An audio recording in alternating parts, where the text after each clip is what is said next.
All right, what's going on, everybody? We're back with another off-season Lions episode, and today I just wanted to start with a little housekeeping. I just wanted to notice there's going to be a bit of change with the setup as we figure out how we want to do this exactly. A little change with our processes, how I present my voice and stuff like that. Today we're going to go with a more chill vibe, see how we like that.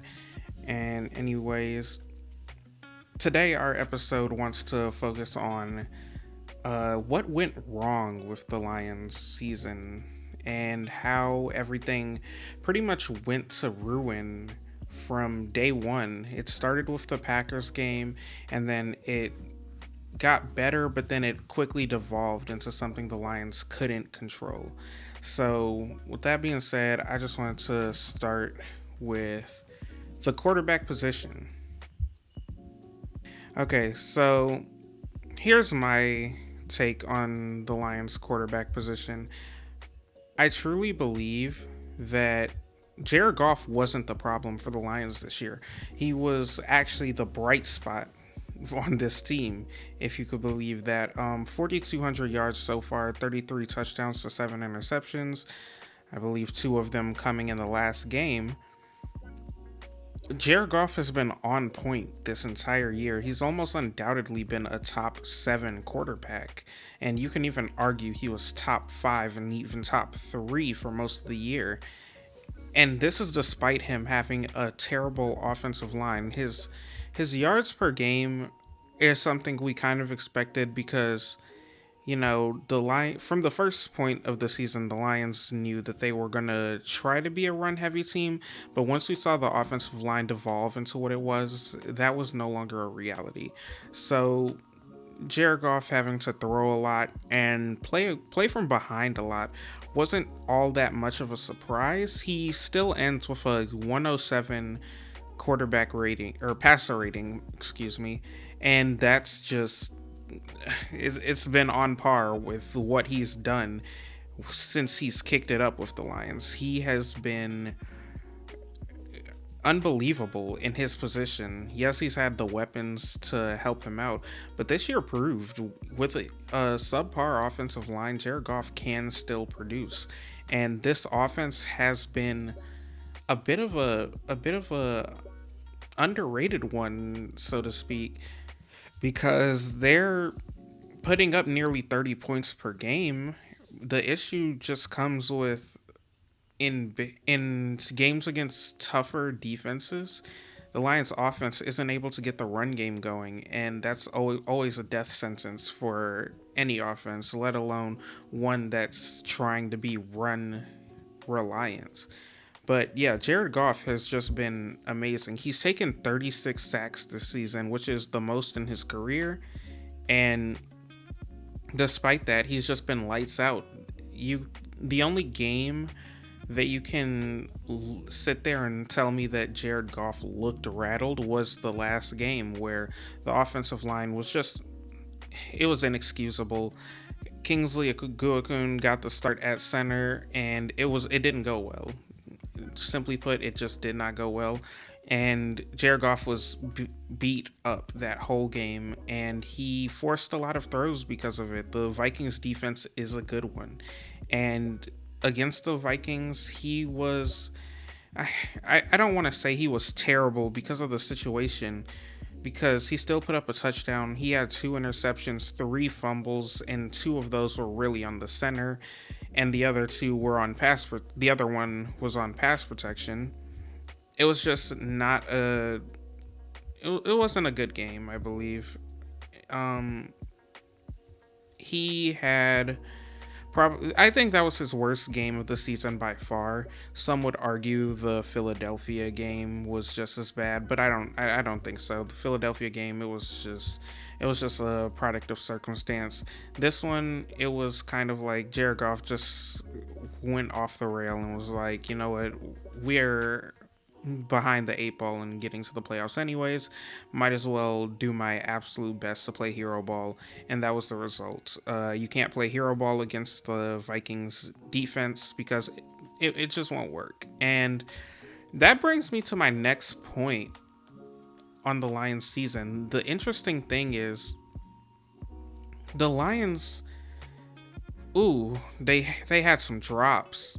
Um Amon-Ra St. Brown, a receiver who is usually known for his sure-handed nature and his ability to reel in tough catches no matter the circumstances, had 10 drops on the season.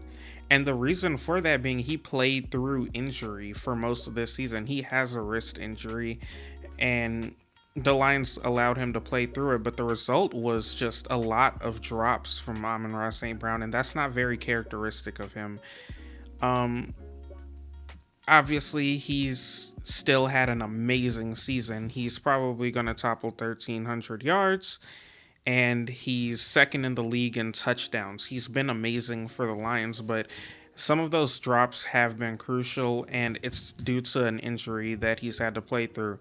But who doesn't get an injury by is Jameson Williams. He's tied with St. Brown with 10 drops. I don't think I can recall the 10 drops because they must have come in specifically unimportant moments or tough balls that were just counted as drops.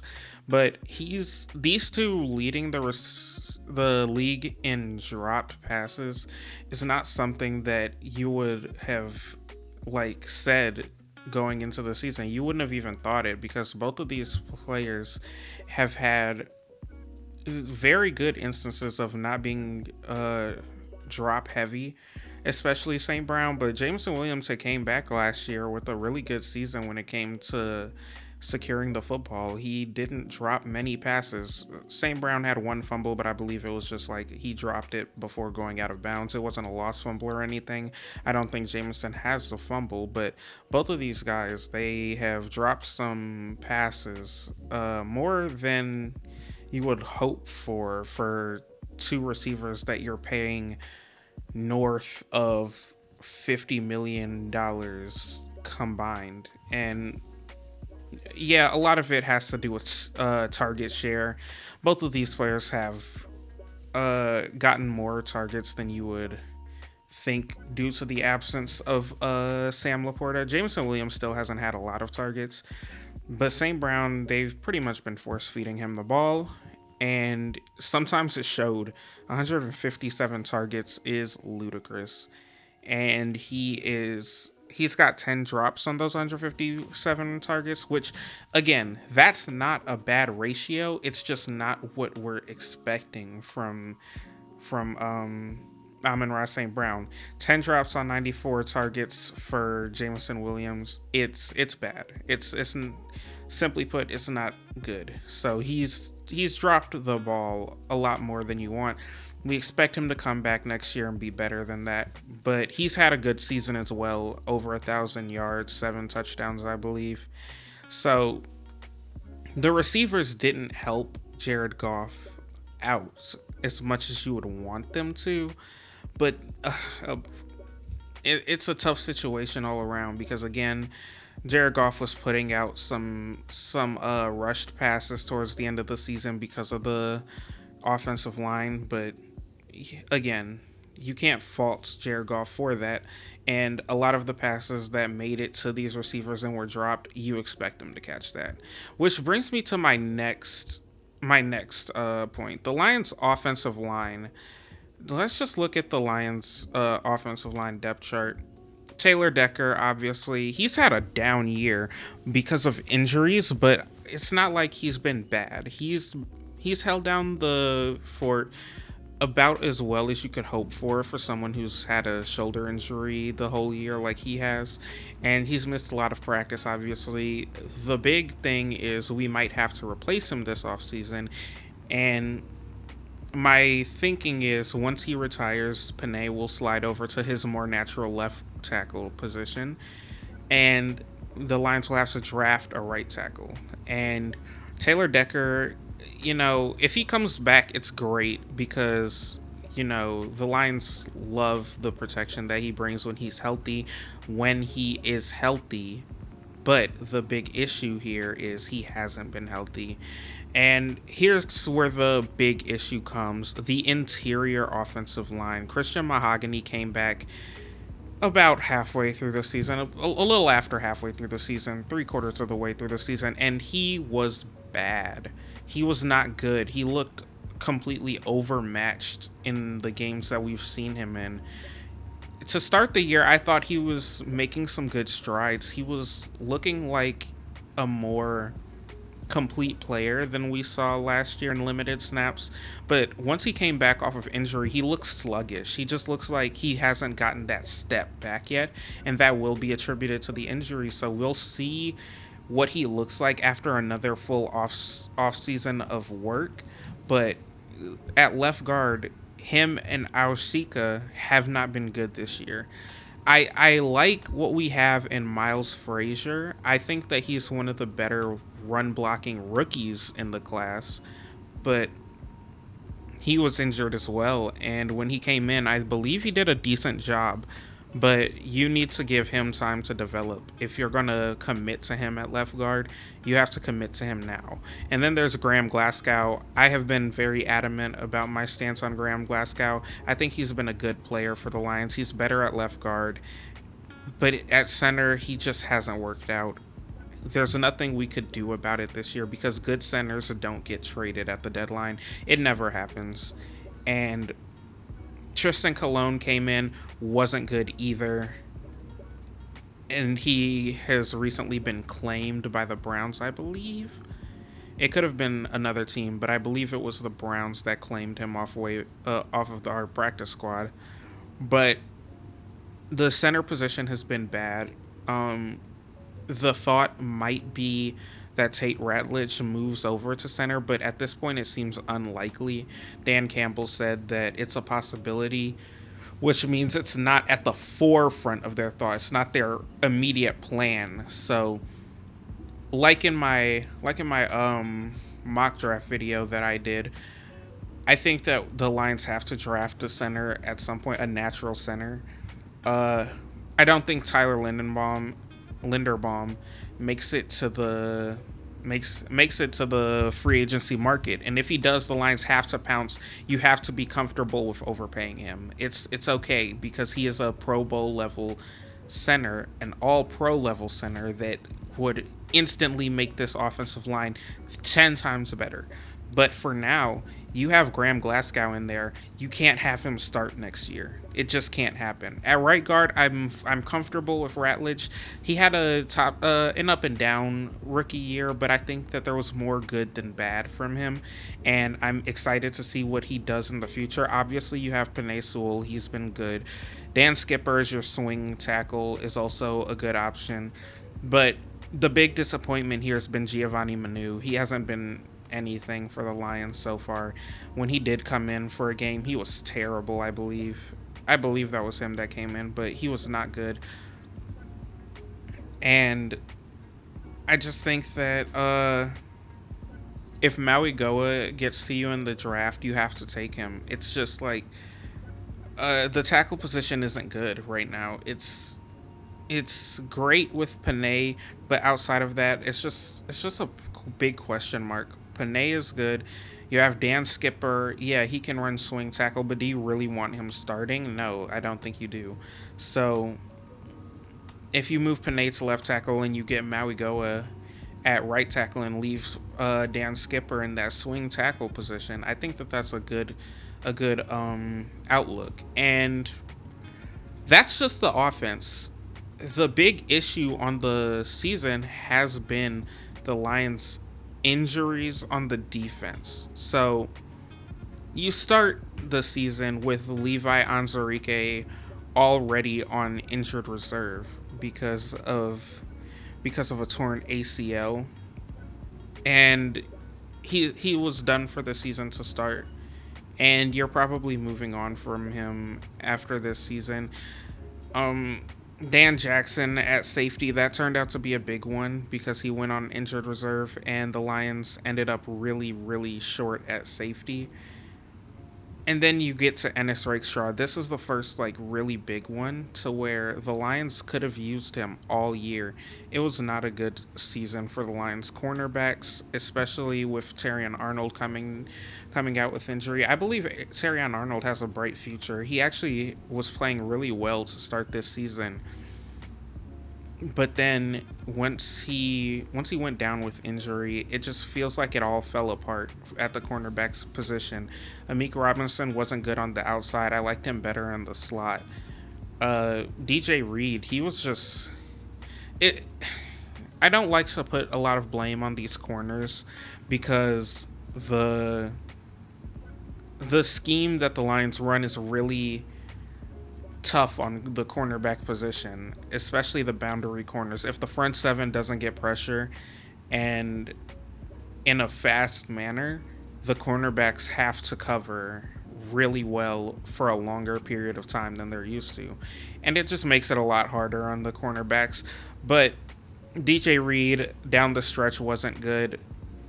I did like what I saw from Nick Whiteside, and I did like what I saw from Rock Yassin, but outside of that, the Lions were running on thin ice with the corners all season since the injury to Terrion Arnold.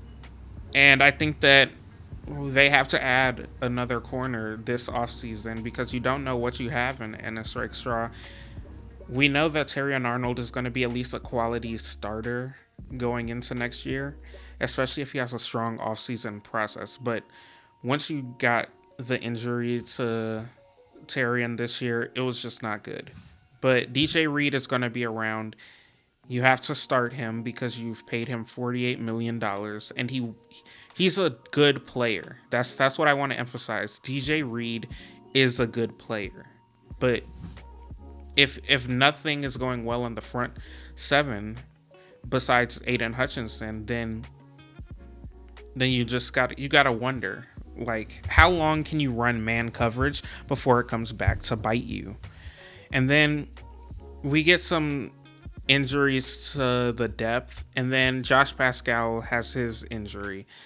That was huge. It was very big for the Lions to lose Josh Pascal because we were counting on him to at least put up 3, 4, or 5 sacks this season. And I think that after this season, Pascal's got to be out as a Lion. He's just been unable to put it together. He's a great story, and I wish him all the best. But I don't think that you can justify having him on the roster next year. Same with Marcus Davenport. Davenport, he didn't do much. He was injured most of the season, came back, wasn't much of a factor. And then obviously Terrion Arnold's injury ends him on injured reserve. Brock Wright goes on injured reserve after Sam Laporta had already gone on injured reserve. So the Lions tight ends became a non-factor for the latter stretch of the season. But then you lose both Brian Branch and Kirby Joseph. Kirby Joseph was lost for a good half of the season, and they just refused to put him on injured reserve. I can't tell you why, but then he suffered a setback where it was like, yeah, he's not coming back at any point this season. They put him on injured reserve. Brian Branch suffered a torn Achilles.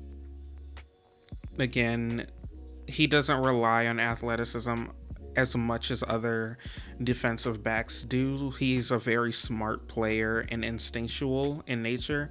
So I believe he's going to be back. But the big issue here is Kirby Joseph's injury seems to be a long-term injury, and I don't think that bodes well for the Lions' future at safety. Your big question is, do you replace him this year? Do you go looking for another ball hawking safety down the stretch? It's a big question. Brad Holmes has to make a decision here. Kirby Joseph is an amazing player, but if he has to medically retire, cut your ties now. If he's going to be managing pain and swelling for the rest of his career, you might have to cut your ties now. It's just not worth it. And yeah, the Lions lose Sam Laporta. Amon-Ra was banged up for a lot of the year. Harper, the reserve safety, was battling concussions. Alex Anzalone gets a concussion as well. Aleem McNeil, this is a big one. He comes off of injury around halfway through the season, but he just doesn't look good. He looks bad. He looks slow. He looks pretty much ineffective in run defense. And that was a big factor in the Lions down the stretch. He wasn't able to eat up as much space. He just got washed out of the run game. It was evident in the Pittsburgh Steelers game where the Lions got gashed in the run game. It wasn't as evident in the Vikings game because most of the Lions failures in the run game there came on the Jordan Addison jet sweep, which I attribute to the safeties and a little bit of coaching because Aiden didn't seem to be setting the edge on that play, which he probably should have. But the safeties took terrible angles, and it just led Jordan Addison to take it to the house. But Aleem McNeil has not been good this year. We don't know what he's going to look like going forward off of injury, but if this injury that he had to his ACL affects him going forward, it's a bad contract, and it's not in any fault to Brad Holmes or Dan Campbell. It's just poor injury luck, and unfortunately, it just happens like that. But the big issue that the Lions have had has been with the defense as usual. DJ Reader, I think DJ Reader has been playing better than people give him credit for, but the rest of the interior, Aleem McNeil wasn't good. Levi wasn't present. Makai Wingo can't find the field. Roy Lopez was decent. Tyreek Williams is a rookie, so you can't expect much from him. But then you get good production out of Aiden Hutchinson and Al Qadim Muhammad, and you're just hoping for some run support from the middle, and you just didn't get it all that often. And part of that has to do with Brian Branch going on IR and Kirby Joseph as well, because both of those are really good tacklers. So the issue is once you get two backup safeties in the mix there, they're not filling the run game as much because they're focused on not getting beat in the pass game, which they still did. So the issue is you have some positions to replace this offseason. These two will come back off of injury, Brian Branch and Kirby Joseph, but then what do you do about the cornerback depth? Because you don't know what Amik. You know that Amik is good in the slot, but who's going to be your left cornerback outside of Terrion Arnold? Because DJ Reed, I think you have to play him. Terrion Arnold has been good, but after that, what do you have? You can't play those two specifically every single down. You need either Ennis Rakestraw to step up off of IR and be that guy that you drafted him to be, or you have to go and draft someone else so you can have them compete for position. And then you have to replace Alex Anzalone up here as your weak side linebacker because he's probably leaving due to contract disputes, and he's a free agent. So do you trust Malcolm Rodriguez or Trevor Nowaski to step up in that role? I don't know. Malcolm Rodriguez has been a good story for the Lions, and he's a solid player, but can he be a starter level player? That's a big issue for the Lions, and you have to kind of figure that out. So we're just going to have to see how it goes this offseason. The Lions are going to be looking at a lot of positions. If I were to make a priority list, it would be to one, find out what you have at cornerback position. Two, replace at least one tackle position. You have to prepare for the eventuality that Taylor Decker retires, and you have to find someone who plays the left guard position well. You don't know if Mahogany will anymore because he looked terrible at the end of the season. So the big issue for the Lions is going to be finding out who's going to step up and play. If the Lions feel like the the players they have will step up, it might be a more uh eventless offseason than a lot of people are expecting. A lot of people are expecting, oh, we're going to trade for a big time edge rusher. We're going to trade up for Maui Goa, and we're going to go trade back up into the first round for a big time edge rusher or something like that. But I just don't think that that's going to happen. I think that we're going to make a lot of smaller moves. The team is going to come out looking different than this year, but that's okay because you can't run it back with the squad. It didn't work. The injuries were too much, but you got to know what you've got first. You don't know what you have. If you don't know what you have, then you're going to be in a very precarious situation, which is what these injuries have done to the Lions. So, the big issue here is which injuries are going to affect players going forward, which players can overcome, and which ones can just play good ball. But, anyways, that's all I have for you today. Try to leave a like down below. I believe it should turn into a football if you like it. It might not, don't hold me to that. Please like and subscribe the video and comment down below what I should tackle next on my Lions off-season deep dives. But as always, thank you all for watching. I hope you have an amazing day, and as always, go Lions.